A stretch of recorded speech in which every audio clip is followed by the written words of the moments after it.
Hey guys, तो कैसे आप सब लोग। मेरा नाम है आरिफ और आप देख रहे हैं डिवाइस गुरु चैनल। दोस्तों, इस वीडियो को देखने से पहले मैं आपसे कहना चाहूँगा कि आप जा कर के पहली वीडियो को देखें। इस वीडियो का लिंक मैं आपको डिस्क्रिप्शन में दे दूँगा, क्योंकि ये वीडियो कंप्यूटर को स्पीड बढ़ाने के बारे में बना रहा हूँ मैं। आप इसकी स्पीड कैसे इंक्रीज़ कर सकते हैं कुछ स्टेप बता रहा हूँ। तो पहले आपको पहला पार्ट देखना होगा। आप उस पार्ट को देखने के लिए डिस्क्रिप्शन में जाइए, उस लिंक पे जाके आप क्लिक कीजिए।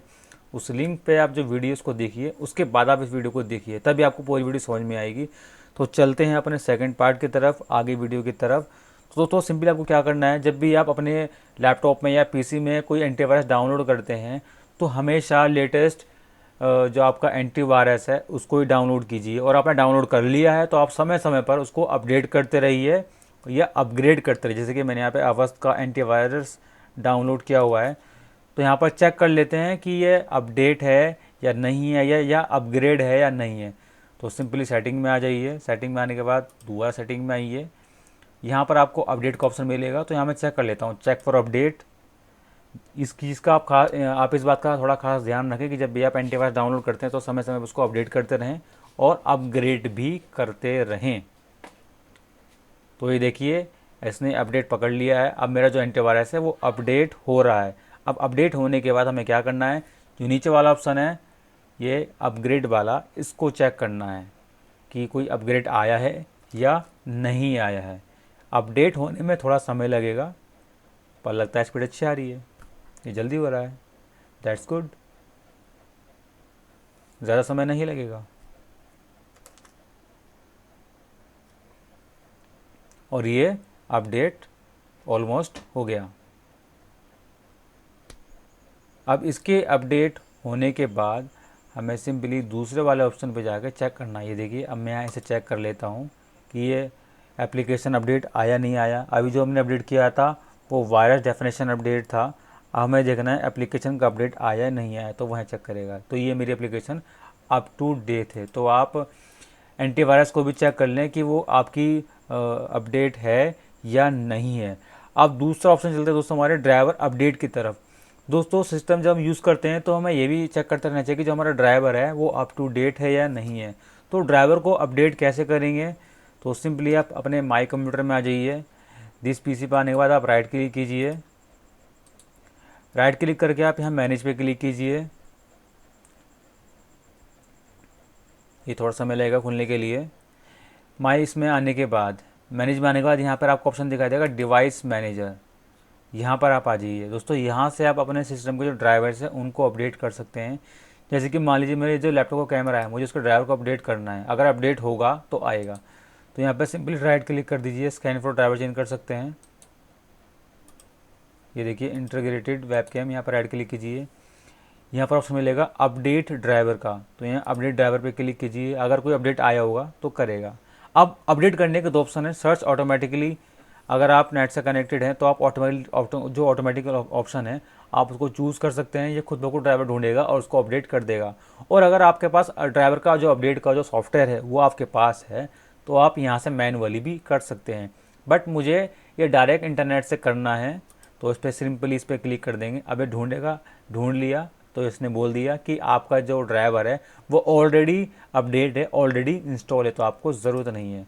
तो इस तरह से आप सारे जो ड्राइवर्स हैं उनको जा कर के अपडेट कर सकते हैं। इसके अलावा आपको क्या करना है, अगला स्टेप हमारा है क्रोम में। दोस्तों, क्रोम ब्राउज़र में काफ़ी सारे जो एक्सटेंशंस है जो यूज़लेस होते हैं उनको हम यूज़ करते हैं या यूज़ नहीं करते हैं, मतलब बना लेते हैं लेकिन यूज़ नहीं करते। तो उन एक्सटेंशन को आप रिमूव कर देंगे तो इससे भी आपकी जो कंप्यूटर की स्पीड है उस पर इफेक्ट पड़ेगा। तो वो जानते हैं उसे कैसे कर। तो जैसे कि आप देख रहे हैं क्रोम ब्राउज़र पे आ गया हूँ मैं। तो सिंपली अपने क्रोम ब्राउज़र पे आप आ जाइए। यहाँ पे आप इस पर क्लिक कीजिए, थ्री डॉट पर। थ्री नहीं, हाँ थ्री डॉट ही है भैया। तो सिंपली आप सेटिंग में जाइए। सेटिंग में जाने के बाद ऑप्शन मिलेगा आपको एक्सटेंशंस का। यहाँ पर आप ढूंढ लीजिए भैया किधर है। ये देखिए यहाँ पर ऑप्शन मिल रहा है आपको एक्सटेंशंस का। आप यहाँ पे जाइए। ये देखिए ये काफ़ी सारे एक्सटेंशंस हैं। इनको आप, जिनको आपको ज़रूरत नहीं है आप उनको यहाँ से अनइंस्टॉल कर सकते हैं। ये देखिए, मान लीजिए स्क्रीन कास्टिफाई है, इसकी ज़रूरत नहीं है, इसको हम यहाँ से हम रिमूव कर देते हैं। यहाँ से तो एक एक्सटेंशन हमारा रिमूव हो गया।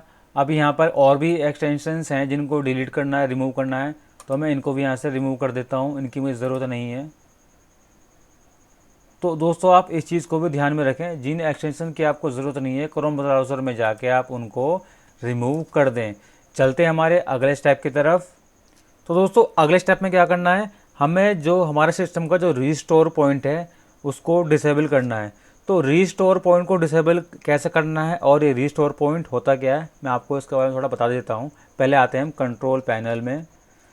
कंट्रोल पैनल में आने के बाद आपको यहाँ सिस्टम का ऑप्शन दिखाई देगा। अगर ना आए तो आप यहाँ पे लार्ज आइकन पे क्लिक कर देना। तो यहाँ सिस्टम पे आप आ जाइए। इस पर क्लिक करने के बाद आपको यहाँ ऑप्शन दिखाई देगा सिस्टम प्रोटेक्शन, ये ऑप्शन दिखाई दे रहा है, आप इस पर चले जाइए। इस पे जाने के बाद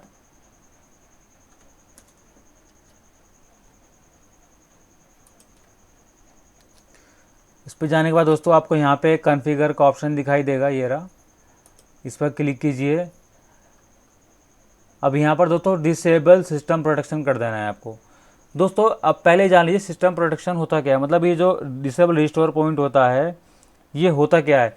दोस्तों जब कभी कभी क्या होता है, हमें सिस्टम को किसी वजह से रिस्टोर करना पड़ जाता है, तो रिस्टोर करने के लिए क्या करता है सिस्टम, कुछ फाइलों को बना लेता है, कुछ फाइलें क्रिएट कर लेता है ताकि उनसे वो सिस्टम को रिस्टोर कर सके।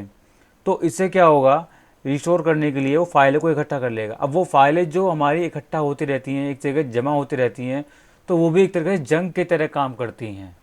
तो मोस्टली लोग सिस्टम को रिस्टोर नहीं करते हैं, सीधा नई विंडो डाल लेते हैं, सारे जो ड्राइव उनको फॉर्मेट कर लेते हैं। तो सिंपली आपको यहाँ पे डिसेबल कर देना है। अगर आप करना चाहते हैं तो डिसेबल कर देंगे तो फ़ायदा ये होगा, जंक फाइलें क्रिएट नहीं होंगी, सिस्टम आपका हैंग नहीं करेगा। तो यहाँ से आप डिसेबल सिस्टम कर दीजिए और यहाँ से आप इसको सिंपली अप्लाई कर दीजिए। यहाँ पर येस कर दीजिए, यहाँ पे येस कर दीजिए और यहाँ पे आप ओके कर दीजिए। यहाँ पर भी आप ओके कर दीजिए। अब चलते हैं हमारे अगले पॉइंट की तरफ।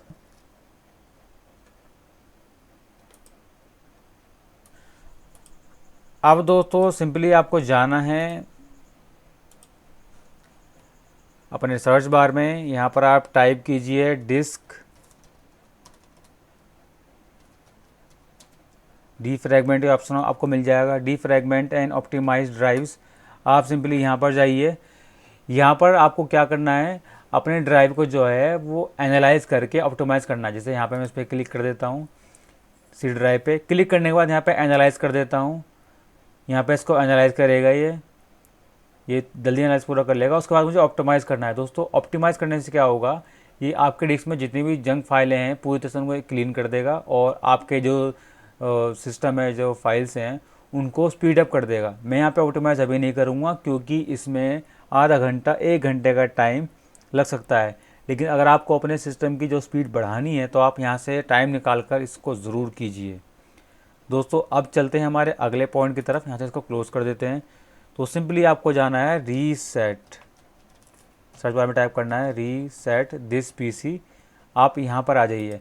अगर आपका सिस्टम बहुत ज़्यादा स्लो है, काफ़ी ज़्यादा हैंग होता है, काफ़ी ज़्यादा स्लो होता है, पहले नहीं था लेकिन अब होने लगा है, तो आपको यहाँ पे गेट स्टार्टेड कर देना है। उसके बाद अगर आपके कुछ इंपॉर्टेंट फाइलें हैं सिस्टम में और आपने उनका बैकअप नहीं लिया है या आपके पास बैकअप लेने के लिए फ़िलहाल कोई सुविधा, कोई चीज़ नहीं है, पेन ड्राइव, मेमोरी कार्ड नहीं है, तो आप यहाँ पे कीप माई फाइल कीजिए।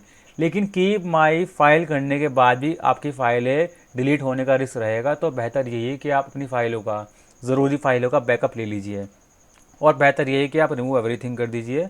इससे आपके सिस्टम की जो काफ़ी सारे बेकार फाइलें वो डिलीट हो जाएंगी और आपका सिस्टम एक बार रीसेट होकर के नया तैयार हो जाएगा, फिर आप उसे दोबारा से यूज़ कर सकते हैं। तो ये जो ऑप्शन है आपको सबसे लास्ट में करना है, जब आपका सिस्टम ठीक से बिल्कुल भी काम ना कर रहा हो, बहुत ज़्यादा प्रॉब्लम क्रिएट कर रहा हो। तो दोस्तों इससे पहले वीडियो में मैंने जो पहला पार्ट बनाया था उसको और ये जो पार्ट है इसको, इन दोनों को मिला करके, इन दोनों टिप्स को कंप्लीट करने के बाद अगर आप मंथ में एक बार रिवाइज़ करेंगे इसको, तो आपका सिस्टम बिल्कुल भी दिक्कत नहीं करेगा, कोई जंक फाइल इसमें नहीं आएंगी और आपका सिस्टम जो है वो आपको बहुत अच्छी परफॉर्मेंस देगा।